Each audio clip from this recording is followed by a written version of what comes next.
Assalamualaikum warahmatullahi wabarakatuh. Hai semuanya.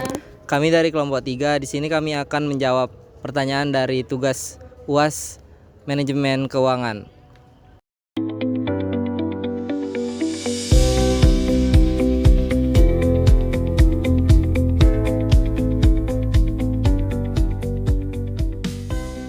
Untuk menentukan kebijakan dividen yang paling tepat, kita perlu menganalisis antara kehidupan internal atau ekspansi dan ekspektasi investor atas dividen. Dengan laba bersih sebesar 5 miliar dan dividen tahun lalu sebesar 1 miliar, perusahaan masih memiliki ruang untuk menahan laba. Jadi rekomendasi yang paling tepat adalah dengan menahan laba lebih besar untuk mendukung ekspansi. Nah, hal ini akan mengurangi pengeluaran pendanaan eksternal dan memperkuat posisi keuangan di jangka panjang. Apa sih dampak dari keputusan tersebut terhadap nilai perusahaan? Jadi dampak positifnya adalah dapat meningkatkan nilai perusahaan dengan meningkatkan kemampuan pertumbuhan dan mengurangi ketergantungan terhadap utang baru. Sedangkan dampak negatifnya adalah potensi ketidakpuasan pemegang saham yang menginginkan dividen.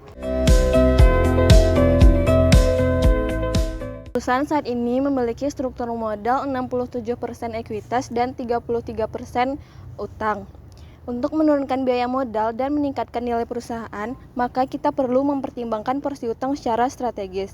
Jadi, kita perlu menyesuaikan struktur modal agar dapat menurunkan biaya modal rata-rata tertimbang dan meningkatkan nilai perusahaan.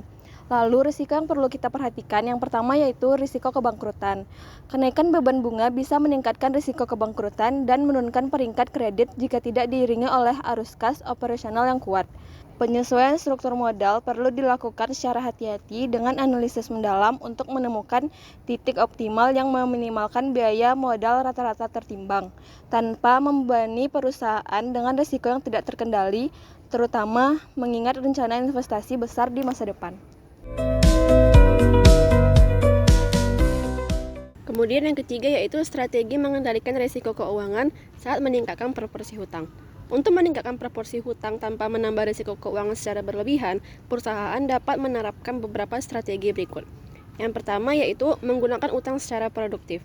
Utang sebaiknya digunakan untuk investasi yang menghasilkan arus kas yang stabil, seperti ekspansi usaha atau peningkatan efisiensi operasional.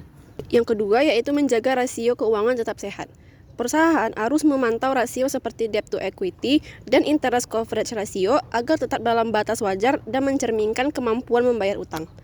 Yang ketiga, diversifikasi sumber pembiayaan. Mengambil utang dari berbagai sumber seperti bank, obligasi, dan lain-lain dapat mengurangi ketergantungan dan risiko. Yang keempat yaitu mengelola risiko dengan hedging. Gunakan lindung nilai untuk melindungi dari risiko suku bunga atau nilai tukar yang fluktuatif. Yang terakhir, perkuat kinerja operasional.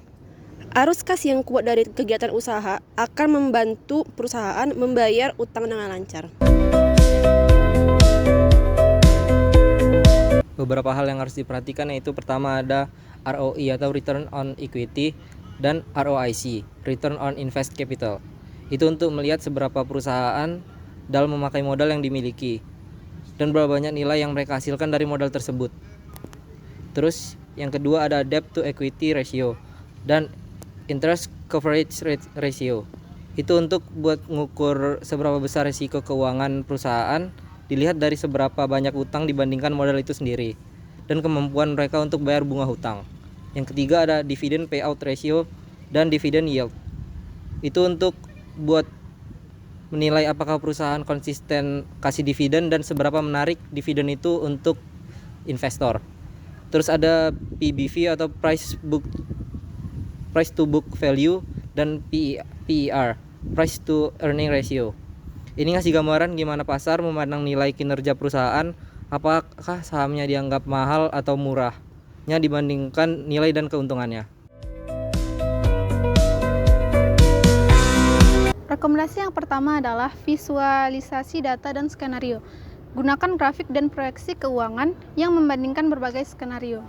Lalu rekomendasi yang kedua yaitu bahasa bisnis yang relevan. Fokus pada dampak terhadap nilai perusahaan, risiko, dan potensi keuntungan jangka panjang. Yang ketiga, justifikasi berbasis data historis dan benchmark industri. Tunjukkan bahwa rekomendasi Anda selaras dengan praktik terbaik di sektor serupa. Lalu rekomendasi yang terakhir ada rencana implementasi bertahap, yaitu sajikan roadmap implementasi struktur modal dan kebijakan dividen secara bertahap agar lebih mudah diterima oleh pemangku kepentingan.